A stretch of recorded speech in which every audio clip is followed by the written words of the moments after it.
Alright guys, we're here at the Exoplex with Exocage RC doing a steering and climbing test with the Gen 8s. We are on the same tires front and back.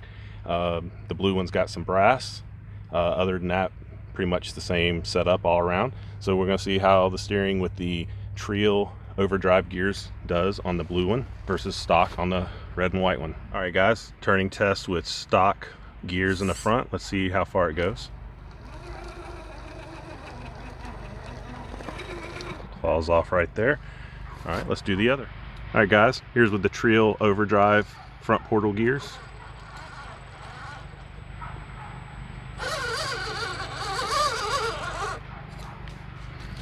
All right, here we go, uphill with the overdrive gears.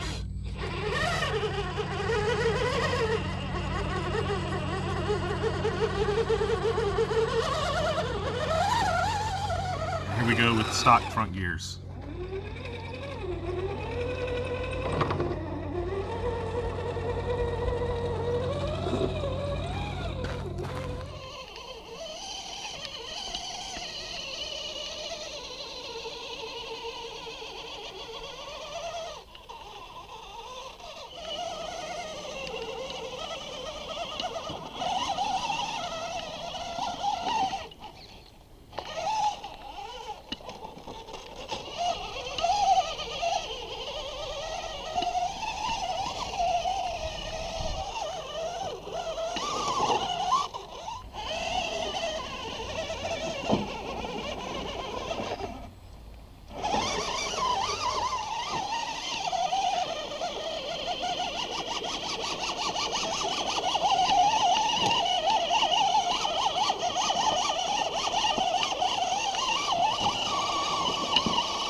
Alright guys, there you have it. Stock front gears versus the Treal overdrive gears. I think you can see a small difference in the turning test. It seems like the overdrive gears went a little further before falling off. And in the climbing, I think there's a few times you can see the front end digging a little harder with the overdrive gears versus stock. I'm very pleased with the way the truck's running right now. Have competition coming up, and we'll see how she does there. So thanks for watching guys. Hope you like what you see, and if you do, please consider subscribing. Thanks.